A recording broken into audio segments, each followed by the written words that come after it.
Então, eu queria aproveitar da presença aqui do Dom Filippo Santoro, que conhece, que é bispo agora na Itália, já foi bispo aqui no Brasil, da Diocese de Petrópolis, e agora está como bispo de Taranto.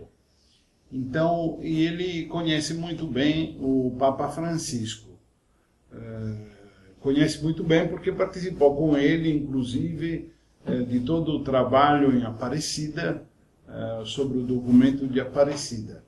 Então, eu queria aproveitar dessa situação para perguntar para o Dom Filippo se ele nos fala um pouco dessa questão que o Papa constantemente é um pouco o motivo de fundo de tudo aquilo que ele fala, de se lançar como missionários nos ambientes nos quais vivemos e não ficar fechados dentro da igreja, mas de ir no mundo e se lançar no mundo para testemunhar Cristo. Queria que nos falasse um pouco disso.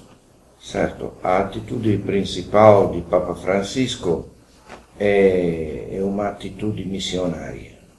Comunicar às pessoas a misericórdia de Deus, comunicar às pessoas a bondade de Deus. Naquela entrevista que ele fez à Civiltà Católica, a uma revista que sai na Itália, mas que está espalhada no mundo inteiro, ele disse: a igreja é como um hospital de campo, não?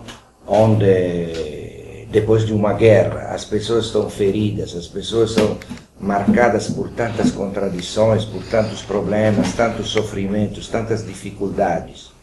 Aí, antes que dar preceitos e normas, temos que partir do essencial. E o essencial é o amor de Deus que se comunica a nós, que nos alcança, olha para nós, nos procura, e a partir do essencial ele proclama que a igreja é este hospital de campo que deve curar as feridas por meio da misericórdia de Deus e deve esquentar os corações.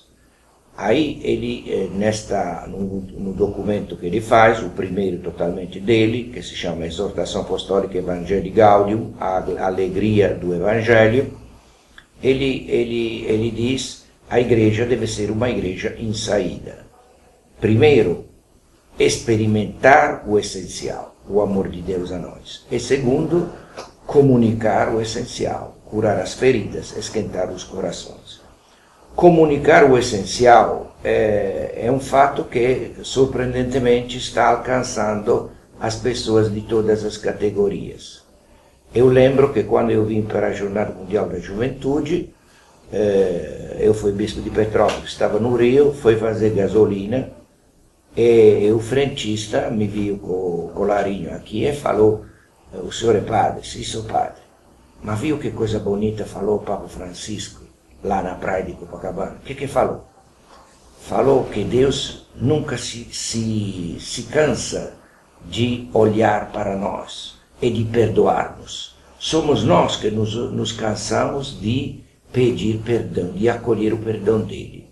Este menino me falou, eu fiquei muito feliz, muito contente. Que coisa boa, pô, que o cara da gasolina que faz a catequese é o bispo. Muito bonito. Significa que a mensagem saiu de São Pedro, saiu do mundo da igreja e foi pelas ruas. Então esta é a característica do Papa Francisco. Seja como linguagem, seja como atitude, uma proximidade às pessoas. E o conteúdo essencial, a misericórdia de Deus. Deus que olha para nós, Deus que nos quer bem, o amor dele que nos acompanha sempre. Então, em todos os ambientes, e não é só, o outro ponto forte é esta igreja em saída, quer dizer, é uma igreja missionária. É que ele sempre retoma a conferência de Aparecida, discípulos e missionários, para que os nossos povos tenham vida. Então, esta questão da missão e continuação. A missão que, porém, não é fazer cursos, fazer discursos, estratégias, programas, diretórios e outras coisas, mas é comunicar este olhar do Senhor, deixar-se olhar pelo amor de Deus e comunicá-los aos outros. Eu estive com os bispos da minha região, lá da Itália, da Apulia, na visita ad limina. Os bispos, cada 5 anos, fazem a visita ao Santo Padre. E aí morava na mesma casa onde ele está, em Santa Marta, na casa Santa Marta. Aí uma noite, foi rezar o breviário, o ofício, e terminei, estava indo embora. Aí me viram, 2 bancos atrás, estava o Papa Francisco. Pô, o Papa está aqui rezando em silêncio, não tinha o Santíssimo Disposto, estava rezando em silêncio. E me maravilhei, porque que coisa, o Papa reza conosco. Depois, o dia seguinte, ele, numa audiência, explicou como é bonito este momento de oração, porque a gente se encontra com o Senhor, pega o essencial, e às vezes eu me distraio, mas isso não acontece, porque somos frágeis, não é que eu fico concentrado no sacrário o tempo todo. Às vezes até eu adormeço, porque levantei cedinho de manhã, mas depois eu acordo e vejo que é ele que olha para nós. Então eu capto o olhar dele, porque se eu fico dormindo não capto nenhum olhar, então temos que agarrar, pegar aquele olhar bonito, como falava o frentista, que não se cansa de perdoar-nos. Então capto o olhar, o essencial olhar de Cristo, de Jesus, morto e ressuscitado, para nós. E uma vez que essa experiência é verdadeira e profunda, você se sente amado como pela pessoa amada e se sente abraçado, aí nasce o desejo de viver esta igreja em saída, de comunicar alguma coisa positiva. Mas o alimento é o essencial, partir do essencial, esse que é o primeiro ponto. Depois, evidentemente, cada um vive esta atitude nos ambientes, se é operário na fábrica, se é estudante na faculdade ou na escola, na família. Não é que a gente tem especialistas missionários. Tem a pessoa que é tocada e transforma o encontro com o Senhor, lhe ilumina a vida, lhe dá paz, lhe dá serenidade, não domina a nossa fragilidade, o pecado, não domina o afã de possuir isso ou aquilo. Todos os problemas existem, mas tem uma coisa que vem antes, como fala o Papa com aquela palavra em espanhol, primerear. Deus vem primeiro. Vem primeiro. Então, isso que vem primeiro, depois se comunica no nosso ambiente. E claro, tem ambientes mais simples, ambientes mais complexos. O mundo da universidade é mais complexo. Porém, se comunica a mesma riqueza de vida, pouco ou muitos são contagiados desta beleza. Eu queria aproveitar dessa tua presença entre nós para te perguntar alguma coisa. Eu sei que você, na sua diocese, tem todo um problema de uma fábrica que está sendo fechada, que é uma fábrica que envolve milhares e milhares de trabalhadores, e que está sendo fechada porque é muito poluidora. E, enfim, eu queria um pouco saber como a igreja, como o senhor, como representante oficial da igreja, se colocou dentro dessa história e, enfim, conhecer um pouco o posicionamento efetivo no campo nessa situação. Certo. Eu estou em Taranto, no sul da Itália, há 2 anos. No primeiro ano que eu cheguei lá, aconteceu que esta fábrica é a maior siderúrgica da Europa, produz aço para automóveis, geladeiras.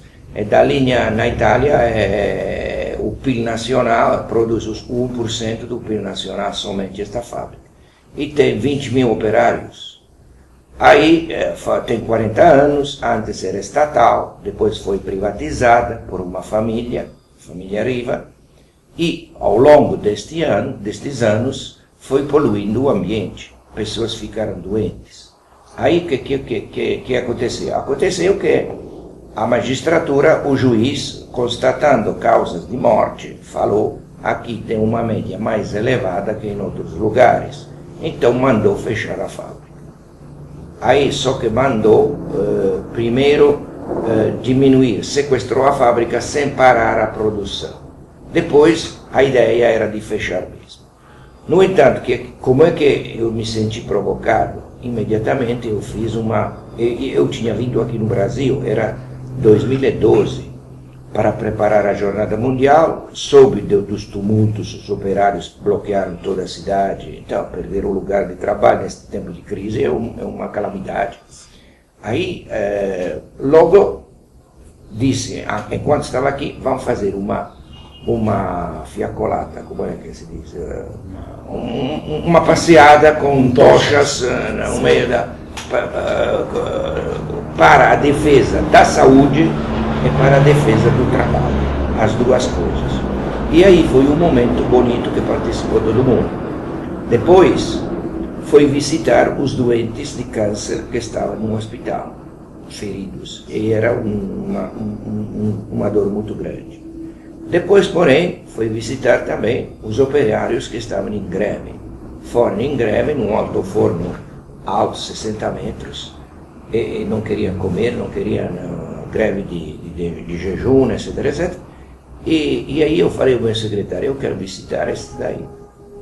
Porque todo mundo, os próprios sindicatos não tinham dado grande apoio, as autoridades, sendo um tema delicado, porque tem um grande movimento ambientalista que fazia pressão para fechar a fábrica. Aí digo: não, eu não vou pela firma em si, vou pelas pessoas. Aí foi visitá-los. E o que aconteceu? Que eu queria subir a 60 metros, me falou o cara da polícia: não pode ir lá, é perigoso. Aí eles desceram. Eu falei: eu levo a vocês a proximidade da igreja e de Jesus, porque pela vida de vocês é precioso. O pastor tem essa necessidade e que vocês não podem colocar em risco a vida de vocês. Pelo protesto justo não podem destruir a vida, isso não se justifica nunca. Então, mas eles me disseram: obrigado, Sr. Bispo. Todas as autoridades tinham nos esquecido. Ainda bem que a igreja, o senhor veio aqui, nós fazemos isso pela nossa família, nós não vamos endurecer a greve, daqui a pouco vamos terminar, porque, claro, a minha visita lá foi retomada pelo Jornal Nacional, por outras coisas, conseguimos o que queríamos, pelo menos a igreja foi. Então, qual é a postura da igreja? Não é uma solução técnica do problema. Quem deve resolver o problema técnico é o governo, é os homens de ciência, mas é uma postura, primeiro, de proximidade aos doentes. Então, aquele curar as feridas. Proximidade aos operários. Quando eu saí de lá, me parecia de estar na Polônia, tudo quanto o bispo está conosco, que coisa boa. Está. Então, a proximidade das pessoas. E depois, a batalha mais dura é de trabalhar pela unidade, pelo diálogo entre eles, porque as partes não dialogavam entre eles, se atacavam sem nunca ter o diálogo entre eles. Então, a concertação, o diálogo, e isso levou primeiro a nacionalizar por 3 anos a fábrica. Não é mais deste particular, mas tem um comissário do governo. Então, pediu, eu pedi também, eu fiz um convênio chamando os ministros do ambiente, o ministro da saúde, e depois convidando homens de ciência que diziam que é possível produzir sem contaminar, sem empinar o ambiente, sem poluir, e também os ambientalistas, que faziam perguntas, os sindicalistas, a Firjana, as outras coisas. Então, um momento de unidade e de diálogo. Aí essa que é a nossa função do anúncio. Era claro que a igreja, aquele trabalho de chamar um outro, era do governo, não era o meu. Mas visto que ninguém fazia nada, eu manifestei a ideia do bem comum. Não podemos resolver um problema e destruir o outro. Temos que cuidar dos dois. Então, é a visão que o Evangelho tem, atenção às pessoas e ao bem comum. Essa que é a postura, e agora, graças a Deus, o governo vai lançar na semana que vem um programa de intervenção na fábrica, de reduzir as emissões, de bonificar, de encobrir os parques minerais. Aí chamaram o bispo no momento no qual eles lançam o programa para dizer que a população participou e a igreja teve este papel de favorecer o diálogo e a unidade. Então, é uma evangelização, porque isso, graças a Deus, pela experiência que eu fiz aqui no Brasil, no sentido de ter um problema, um drama, você, como é que vive a fé, como é que vive o encontro com Jesus, ficando perto das pessoas. É isso que é importante. Uma outra vez, outro grupo faleceu um operário, fez uma outra greve, os sindicatos maiores negaram esta greve, porque estamos resolvendo nós, novamente sozinhos. Eu fui visitar este outro grupo, Unidades Sindicais de Base, UCB, que eram extremistas, trotskistas, comunistas, não sei o que eram, né? Mas eu fui só como pastor, eu vou lá. Fui lá, eles, Senhor Bispo, obrigado pela visita, nós temos este objetivo de sensibilizar ainda mais, o senhor pode nos dar a bênção. Aí os anticlericais pedem a bênção, rezamos a Ave Maria, dei a bênção, e foi assim. Foi uma coisa. Depois tinha na caixinha para sustentar a greve, digo, aqui não temos que dar só a bênção, temos que contribuir, aí coloquei a nota lá dentro, feliz, para dizer, a proximidade da pessoa, não só com este e com aquele, mas com a pessoa é para o bem comum. Muito obrigado. À noite nós vamos de novo ouvir o Senhor no encontro sobre a exortação apostólica Evangelium Gaudium e vamos ter ocasião de poder aprofundar mais o conhecimento daquilo que o Papa tem como programa praticamente para o seu pontificado. Muito obrigado. Obrigado a vocês, sucesso.